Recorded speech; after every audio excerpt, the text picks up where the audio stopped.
I'm sorry you're feeling this way. Marriage can be incredibly challenging, and it's normal to have moments of doubt or regret, especially if expectations and realities don't align. If you're comfortable sharing more, I can help you explore what you're feeling and why. Understanding the reasons behind your regret could help you figure out the best way to move forward, whether that's improving the relationship or making other decisions. Some questions to consider. Is there a specific incident or pattern that led to these feelings? Do you feel like your needs and expectations aren't being met? Have you communicated your feelings with him? Are there external factors, e.g., stress, family, finances, that could be impacting how you feel? You don't have to face this alone, and there are ways to work through it. Let me know how I can support you. If you're feeling regret about your marriage, it can be helpful to break things down and reflect on what's causing these feelings. Here's a step-by-step approach to help you process and navigate this situation. 1. Acknowledge your feelings. Regret is a valid emotion, but it often points to underlying issues like unmet needs, miscommunication, or incompatibility. Give yourself permission to feel what you're feeling without judgment. 2. Identify the source. Ask yourself some questions to clarify the root of your regret. Expectations versus reality. Did you go into the marriage with certain expectations that haven't been met? Compatibility. Are you feeling a lack of emotional, intellectual, or physical connection? Behavioral issues. Is there disrespect, dishonesty, or behaviors you can't accept? External stressors. Are work, finances, family, or other pressures affecting your perspective on the relationship? 3. Open communication. Have an honest conversation with your husband. Share your feelings, not as blame, but as an expression of your emotions and needs. For example, I've been struggling with some feelings about our relationship, and I think we need to talk about how we're both feeling and what we can do to improve things. Sometimes, understanding each other's perspectives can spark change. Assess the relationship. Reflect on the following. Strengths. What do you appreciate about your partner or the marriage? Challenges. Are there issues that feel impossible to overcome? Potential for growth. Is your partner willing to work on the relationship with you? 5. Seek support. A counselor or therapist can provide a neutral space to unpack your emotions and guide you through decision-making. Couples counseling can also help both of you communicate better and address unresolved issues. 6. Consider your options.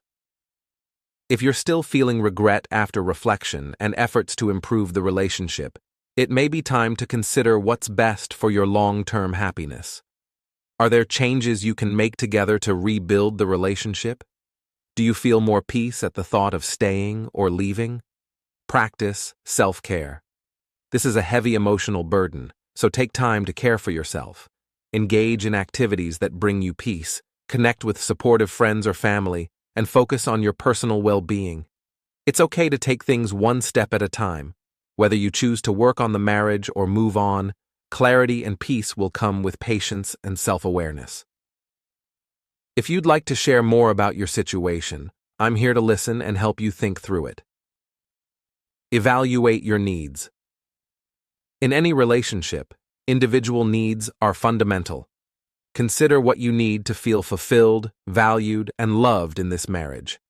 These could include emotional support and understanding, respect and shared values, intimacy and connection, partnership in responsibilities.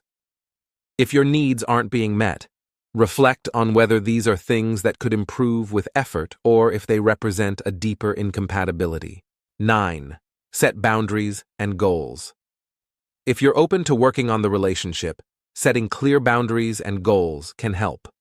For example, boundaries. I need us to handle disagreements respectfully without shouting or blaming. Goals. Let's set aside time each week to connect and communicate without distractions. This clarity can guide both of you toward healthier patterns and mutual understanding. 10. Reflect on the bigger picture. Consider how your marriage aligns with your long-term vision of happiness and fulfillment. Ask yourself, is this regret a temporary feeling tied to current circumstances, or does it reflect a deeper, ongoing issue? What do I envision for my future, and can this marriage be part of that vision? How would I feel 5 years from now if nothing changed? 11. Know when to step away.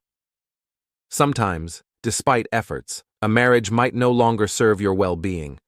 If the relationship involves ongoing disrespect, emotional neglect, abuse, or irreparable differences, it's okay to prioritize your peace and happiness.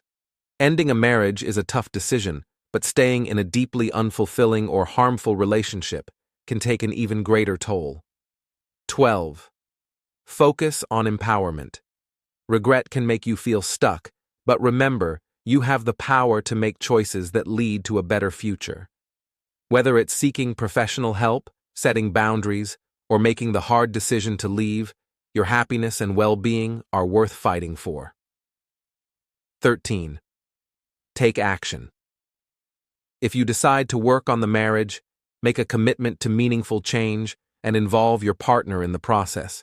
If you choose to part ways, start planning carefully and reach out for legal, emotional, and practical support. Final thought: regret is often a signal that something isn't right, but it can also be an opportunity for growth and self-discovery. Whatever you decide, honor your feelings and trust yourself to make the best decision for your life. You are not alone, and there is help available every step of the way. If you want to discuss specific concerns or actions, feel free to share.